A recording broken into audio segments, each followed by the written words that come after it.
Okay, well, we're here up in Thompson, Maine, in central Maine, coastal Maine, and I'm with Butch Thompson. Butch Thompson is a fisherman all his life, and I understand you probably got generations of fishermen, and your children are in the fishing business. I have two sons. And we want to talk about Agenda 21 and how it affects the fishing industry, especially the saltwater fishing industry.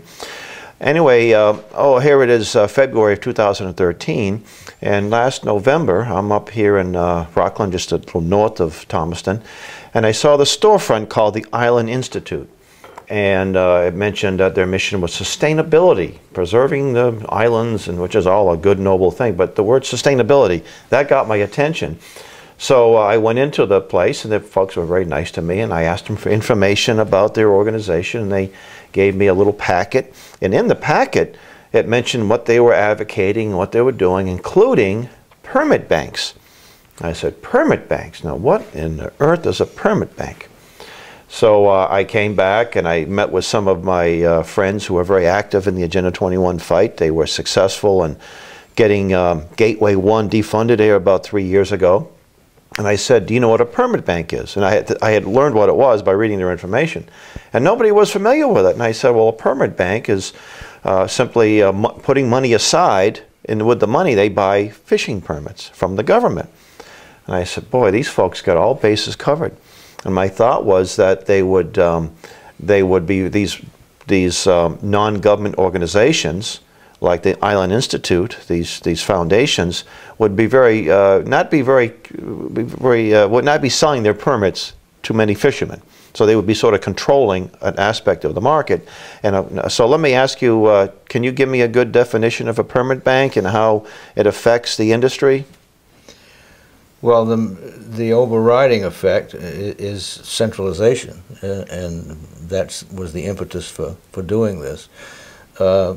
It's kind of a fluid thing if you think that they can extinguish or invent permits. You know, the government can, and the banks that are closely allied with the government. So all of these things are fluid anyway. So it's like a carbon credit for fish, basically. Yes. Yeah. Something that would be a good comparison, I think. Yes. So if I was a ground fisherman up here and I wanted to fish, I don't know how many months you're allowed to fish with all these regulations they have today, what will it cost me? I'm not talking about the operations of the boat, but just to getting a permit to fish. Well, I've been out of the business for 5, 6, 7 years in the finfish business, but I've heard recently as high as some permits going for 300,000, 400,000. Just for the privilege of fishing. Some of it depends on how many days you're purchasing, because when they originally set this up, they set it up when they downsized initially based upon your past performance, and so some guys got it was the old days at sea thing, which they no longer have, but it's still based upon that.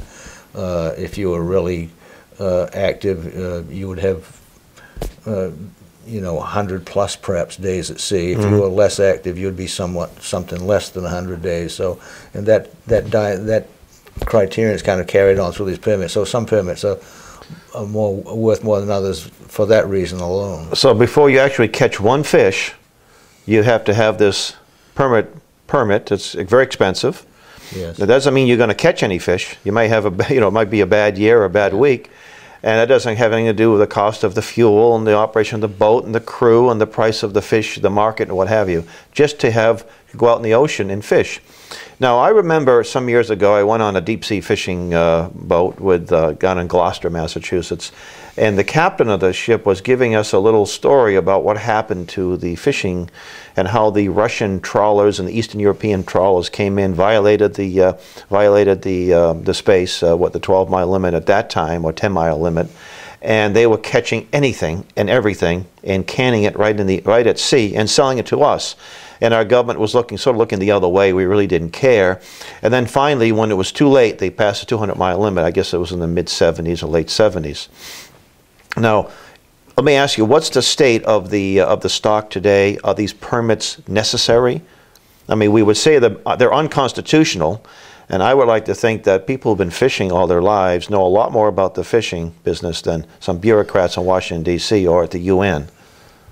Well, they probably, you'll hear something from me that you won't hear from many people. There are other people that think the way I do, but I've always looked in any instance to the previous experience, to historic precedent. And we had a historic precedent that did work. You know, the thing with the foreign fishing vessels that came here were fishing, perhaps some violated the 12-mile limit, but the point is we had an international 12-mile limit for all other purposes, and then the 200-mile limit was only for fish at that time. I think maybe they're talking about minerals and things now as well. But my message is that, you know, it never was necessary. You could manage things without having to go through all that. Why you see these problems and why you see these fishermen wringing their hands and doing all this is because they've distorted a supply, and it's more or less a race to see who can accumulate the most fishing power. And I've always ascribed, and I still do, I just can't see a better way than what was originally in place for hundreds and hundreds of years, and that was that the ocean is the commons, and there is a way to manage those commons. There is abuses, there are abuses as there are in anything, but you can address those things without, you know, not to be the baby bathwater. Without shutting the industry down. Or changing the entire dynamic. The reason that it was changed is not because of crisis. The crisis was almost created. When the 200-mile limit went in place, I remember being told at the time by, I can't remember, it was someone with authority and a bit of knowledge about those things, that we could have the 200-mile limit only if we could utilize it in some way. And I thought to myself, that was such an incongruous statement, that here we are, the United States, if we want to you know, put our sovereignty over some of the ocean and let it lie fallow, who is to argue with us in that regard? So that would immediately take you to the UN. That would be the originator of that kind of thinking. And so what happened was that with that caveat, once the law was in place, then there was all kinds of money and funds available, so that after a while, every doctor, lawyer, Indian chief, housewife got in the business. Hale, if he wanted to, anyone was getting loans and putting vessels at sea, until finally they did impact the stocks to the point that that it was beginning to stress them. So here which was, in my view, the goal that they originally tried. Once you've created that, then then they had to come in and solve the problem. Right, the Hegelian thing. I think it was Frederick Bastiat who wrote in the law that the poison in the antidote is created in the same laboratory. Exactly. So here they established the limit, 200 miles, folks, and they made money available, all unconstitutional. And then because of that, things got depleted because more people got into the business, where normally it's only a certain amount of people, and this is supply and demand comes into effect and what have you. And now Agenda 21 is well, the original draft was 1,000 pages, but it's kind of come down to 300. But they have a chapter on the fishing, on the fishing industry. And when you know the UN is talking about fishing, that's when it's time to, we better watch out what they're up to, because it's nothing about freedom, and they're not really interested in feeding people. It's more like controlling things. So and that's why I think it's important. And when I found out about this fishing bank, I said, my goodness, when I thought I had a pretty good grasp of Agenda 21, then I come across this notion, and a lot of folks were unaware of it. So I thought, well, I better talk to a fisherman who knows a lot about the business. Let me ask you, do you see, we just read recently in the local newspaper that the government wants to have more restrictions, fewer days, because the stocks are becoming depleted and so forth. Is that any truth to that? The stock depleting, I mean, they can find evidence for depletion all or increase. Increase, yeah. By altering criteria. So statistics don't lie, but liars use statistics, right? Yes, yeah. as Twain said, lies, damn lies, and then there are statistics. That's the case. That is part of. That's not all of it, but that's part of it. There has been depletion. I mean, by doing what I just described a moment ago, by stressing the stocks artificially created, then what happens is you get biological imbalances that, if there's a scarcity, a paucity of, like codfish, for instance, that's contributed to the massive increase of lobsters. And then and also a massive increase of sand sharks, which begin to inhibit the increase of other species of recovery. Yeah. So and they can it's a hard thing to say, but that's opportunity for some people. Right. That kind of a dynamic. Yeah. And so yes, you can still say. I mean, I've talked to my sons, and they're finding more and more, codfish get into lobster traps, and the increasing frequency of that is steady, it's going up all the time. Now, I talked to a fisherman in Rhode Island. He said that if they have a fish that's undersized or a fish dies, they have to throw these fish overboard. They can't sell them. So here is the government telling us to be sustainable and all these wonderful things, but you have to throw away. You can't bring these fish to market. Nothing wrong with the fish, and then what's going to happen is that they're going to be lobster food or seagull food. Yes, they never have been able to solve that little quandary, so they've let it stand for lack of being able to do anything else. The thought behind it is that if you're throwing away a certain percentage of your catch, you will, if you're forced to do that, you will move off of that particular school of fish or whatever it is you're on and go to something that perhaps is larger. So the price to pay is killing those fish rather than letting some. There have been instances like recently there was a huge year class apparently of haddock, and they were mixed in with the herring, miniature haddock and herring, and the haddock were illegal, but the massive amounts that you caught in herring, the volume, and that all interspersed with little haddock, there was nothing much they could do. They had to let it pass, but things like that happened, Again, applying the concept of good stewardship and the fact that the fishermen tend to be a multi-generational business, and that when you fish, you're not looking. You don't have the UN to tell you to be sustainable. It's a natural thing. You want that fishing stock there for 5 years from now, and 20 years from now, even 100 years from now. And of course, the market only bears so much too. There's only so much fish that people will buy in the market. So market forces and good stewardship is the solution, not UN Agenda 21.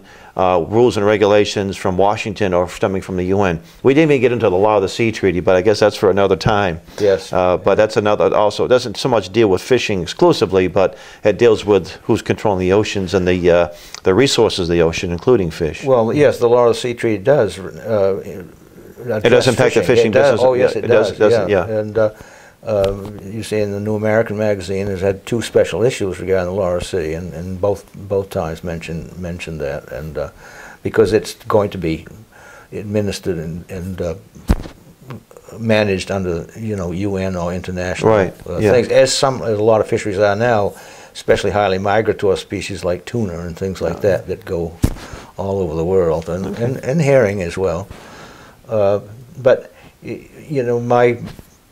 the stewardship, my replies to you will sound like it's not stewardship, but that's because people, I think, have been conditioned to think that way, because in order to have a viable fishery, it sounds incongruous, but the opening up of this fishery for licenses, I'm willing and was willing, even when I was heavily invested in fishing, to allow a free and open fishery, because you've got to be able to, in my view, risk the fact of not having a commercially viable fishery at times, or smaller commercially viable fishery, in order to keep that ability to have this fishery sustainable in the real meaning of sustainable, yes, yeah. and to carry on. And so you have to put yourself at risk in order to do that. And the managers always have sing the siren song of privatization without having to pay for it, and security, and that you've got a license and I've got one and you don't, and you can't get one. Right. And so I'm protected in that regard. And that's a very fallacious way to manage anything. It's the privatization is it's a valid concept, and my son and I have got different views on that. But, and he thinks it should be privatized, and which is, I have no problem with if that's the way the majority want it. But it's how you do it, right? And if you want to do it and have a private ocean like you would have land, then go for it if that's what the common wisdom is. But I believe that the idea of the commons in the ocean has served it served so well for so long that there is a lot of wisdom in that deep ocean that we should be mindful of. So, whether you like fish, or whether you or a farmer, or whatever you are, whatever business you're in, wherever you are in this country, and in fact the world, Agenda 21 is going to impact you greatly. And so every industry is affected by this, every aspect, from education to paying your rent for the food industry, or what have you. So I would recommend folks who might be watching this to learn about Agenda 21. John Birch Society has a website, jbs.org, with a lot of great information on it, many other sources. Dr. Michael Kaufman of Sovereignty International has great information. Tom DeWeese of American Enterprise. Lots of great information about that, and lots of inroads are being made by freedom activists around in fact, not just around the country, but around the world, fighting this. And it's not just it's not just the fishing industry; it's all aspects of our nation. So we encourage you folks who might be watching this to get involved and contact us. And thank you for your time. And Butch, thank you for giving us a little time out of letting us know a little bit about the fishing business. Yeah. Thank you. Thank you.